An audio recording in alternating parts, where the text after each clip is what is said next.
Assalamualaikum warahmatullahi wabarakatuh. Selamat sore teman-teman semuanya. Apa kabar Anda di hari ini? Saya doakan kalian tetap sehat selalu dan selalu dalam lindungan Allah Subhanahu wa taala. Baik, di video ini teman-teman saya akan bahas 3 hal penting yang menjadi sumber ketakutan dari nasabah pinjaman online yang sampai saat ini mungkin sampai rajin merawat pinjaman online tersebut, terus-terusan membayar pinjol sampai habis-habisan, ada yang jual aset, gadai kendaraan, pinjam uang ke bank dan sebagainya. Tetapi semua itu setelah dilakukan tidak menyelesaikan masalah, tidak melunasi hutang pinjol, justru malah hutangnya semakin bertambah. Jadi 3 hal ini sangat ditakuti oleh nasabah-nasabah pinjaman online yang tidak paham. Makanya buat teman-teman semuanya yang saat ini masih rajin merawat pinjol, masih merawat pinjaman online, masih membayar, setia membayar, pahami 3 hal ini agar kalian segera menghentikan semua ini sebelum semua hal terburuk akan menimpa Anda dan kalian semuanya. Jadi silahkan simak videonya sampai habis agar kalian tidak salah memahami isi dari video ini. Tapi sebelumnya saya ucapkan terima kasih banyak buat teman-teman semuanya yang sampai saat ini masih selalu mendukung channel ini, selalu support channel ini, dan selalu menantikan setiap video yang saya upload berikutnya.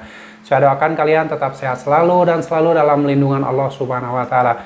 Baik, akan saya bahas langsung 3 hal penting yang menjadi sumber ketakutan dari nasabah pinjaman online yang mengakibatkan tingkat ketakutan yang sangat luar biasa. Dan ini juga berdasarkan pengalaman teman-teman saya, juga berdasarkan pengalaman saya pribadi ketika dulu sekitar tahun 2015, 2016, 2017 menggunakan pinjaman online. Jadi silahkan disimak videonya. Yang pertama yang akan saya bahas adalah 3 hal penting yang menjadi sumber ketakutan nasabah pinjaman online sehingga takut untuk melakukan tindakan dan terus-terusan merawat pinjaman online. Yang pertama yang ditakuti oleh nasabah pinjaman online yang saat ini masih rajin merawat pinjol, masih terus-terusan berusaha membayar pinjol adalah tingkat bunga dan denda yang akan berjalan ketika mereka melakukan gagal bayar. Nah, kenapa bunga dan denda tinggi? Memang sih, yang namanya pinjaman online pasti menerapkan bunga dan denda yang tinggi, terutama pinjol-pinjol yang ilegal. Untuk di pinjol legal saja, ada yang menerapkan denda 1,6% per harinya. Ini ada. Dan mungkin ini yang menjadi ketakutan ketika nasabah terus-terusan merawat pinjol, mau melakukan gagal bayar ini, takut bunganya semakin menumpuk, semakin banyak, sehingga mereka terus-terusan merawat pinjol habis-habisan sampai jual aset. Nah, ini kalian logika aja, kalau kalian terus-terusan gali lubang tutup lubang, menjual aset, dan sebagainya untuk membayar pinjol, berapa banyak harta kalian yang sudah dihabiskan untuk membayar pinjol tersebut.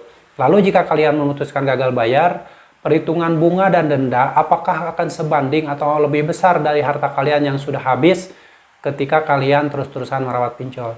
Nah, karena perlu kalian pahami aturan otoritas jasa keuangan, bunga pinjaman online ini ketika nasabah ada yang gagal bayar itu maksimal 100% dari hutang pokok. Jadi tidak akan melebihi hutang pokok. Misalnya hutang pokok kalian itu 2 juta rupiah, setelah gagal bayar maksimal bunga dan dendanya itu 100%. Mungkin nanti kalian hanya membayar 4 juta rupiah bahkan kurang.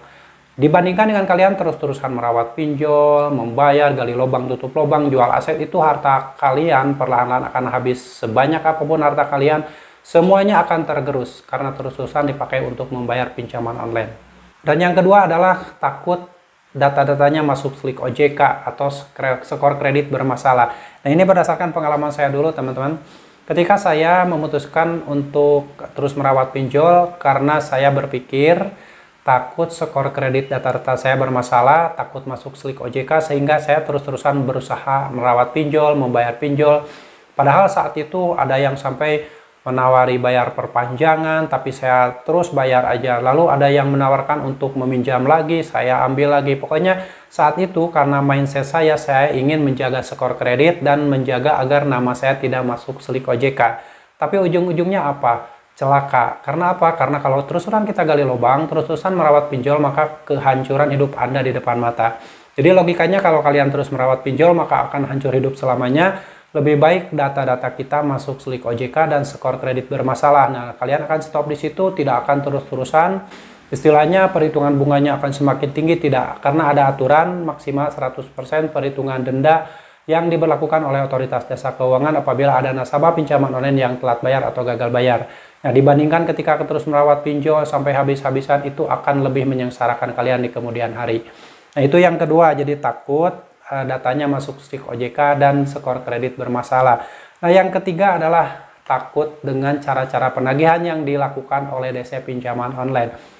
Ini paling fatal karena ini banyak sekali ditanyakan oleh nasabah-nasabah yang saat ini mungkin masih merawat pinjaman online, takut mau gagal bayar karena takut ditagih, takut dicaci maki, takut dihina-hina, lalu takut didatangi DC lapangan. Karena ini setiap saya bikin video, hampir setiap saya bikin video masih ada yang bertanya apakah ada DC lapangan, daerah mana ya saja yang dikunjungi, kapan DC lapangan tersebut datang ke rumah. Itu adalah cara-cara penagihan yang paling ditakuti oleh nasabah pinjaman online. Makanya mereka habis-habisan terus merawat pinjol, membayar pinjol, gali lubang, tutup lubang, jual aset, dan yang lainnya, sehingga kesengsaraan seumur hidup dari nasabah pinjaman online tersebut. Nah, cara-cara penagihan yang perlu kalian ketahui buat nasabah-nasabah yang mungkin saat ini baru memasuki jatuh tempo, ada yang telat bayar, bahkan ada yang gagal bayar. Ini pasti ada yang versi penagihan melalui SMS, melalui chat WhatsApp, melalui telepon, melalui video call WhatsApp, ada yang melalui email. Itu semua konsepnya, ada yang mencaci maki, menghina-hina, ada yang biasa-biasa saja, ada yang kata-kata kasar. Itu semua berbagai versi penagihan. Tujuannya hanya untuk menakut-nakuti nasabahnya agar segera melakukan pembayaran. Bahkan ada yang mengancam akan mendatangkan DC lapangan, akan mendatangkan kuasa hukum, akan membuat surat penyitaan barang. Pokoknya banyak versi penagihan yang dilontarkan oleh DC pinjaman online, dan intinya itu hanyalah menakut-nakuti saja. Jadi buat teman-teman yang saat ini sedang ketakutan terus-terusan merawat pinjol karena takut ditagih dengan cara-cara yang kasar, takut didatangi DC lapangan, logikanya lebih baik menurut saya didatangi DC lapangan. Jadi kalian bisa melihat mukanya, nanti kalian bisa berkomunikasi langsung dengan orangnya, daripada kalian dicaci maki via online, via WhatsApp, via SMS, via email. Kalian kan nggak tahu orangnya siapa, dari mana asalnya. Kadang banyak yang penagihan yang tidak menyebutkan nama aplikasinya. Nah, sehingga kalian karena ketakutan tersebut berusaha terus-terusan membayar pinjol, merawat pinjol, gali lubang tutup lubang, jual aset, gadai kendaraan. Itu justru akan semakin menggerus harta kalian. Bahkan utang kalian tidak akan pernah selesai sampai kapanpun. Jadi hentikan ketakutan ketika kalian ditagih DC pinjol dengan cara caci maki, hinaan, penekanan, bahkan didatangi DC lapangan. Itu semua kalian abaikan. Jangan pernah meresponnya, karena kalau kalian sekali saja meresponnya, maka kalian akan dicaci maki, akan terus-terusan dijadikan prioritas tagih. Yang terpenting yang harus kalian lakukan ketika kalian sudah tidak mampu bayar, stop pembayaran. Jangan pernah lagi membayar hutang di pinjaman online dengan gali lubang tutup lubang, karena itu adalah sumber kesengsaraan hidup kalian selamanya. Jadi hentikan ketakutan, buang rasa takut, lalu jangan pernah memikirkan SIK OJK. Jangan lagi memikirkan bunga dan denda ketika kalian melakukan stop bayar. Alangkah lebih baiknya kalian stop pembayaran, gagal bayarkan semua pinjol kalian, daripada terus-terusan merawatnya, terus-terusan gali lubang tutup lubang. Itu akan semakin menyengsarakan kalian di kemudian hari. Mungkin ada yang sampai stres, depresi, ada yang sampai mengakhiri hidup, ada yang mengakhiri hidup orang lain, ada yang mencuri dan sebagainya. Itu adalah efek dari kita merawat pinjaman online.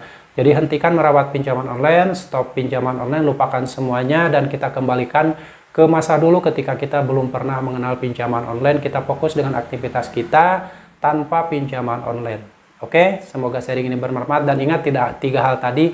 Jangan pernah takut penagihan DC pinjol, jangan pernah takut denda yang semakin bertambah, dan jangan pernah takut masuk SIK OJK. Itu semua tidak ada masalah. Dan ini fakta sudah saya lakukan. Jadi teman-teman semangat saat ini, apapun yang terjadi, stop pembayaran, gagal bayarkan semua pinjol, selamatkan hidup kalian, selamatkan masa depan kalian, dan jangan sampai terus-terusan terjerumus ke dalam hutang riba pinjaman online. Dan buat teman-teman yang saat ini mungkin belum menemukan solusi terbaik, jangan lupa untuk selalu beribadah sama Allah, mendekatkan diri sama Allah, meminta pertolongan sama Allah, minta bantuan sama Allah agar kalian secepatnya diberi pertolongan dan petunjuk oleh Allah Subhanahu wa Ta'ala agar bisa keluar dari jeratan utang pinjaman online. Tetap semangat dan sampai jumpa lagi di video saya selanjutnya. Wassalamualaikum warahmatullahi wabarakatuh.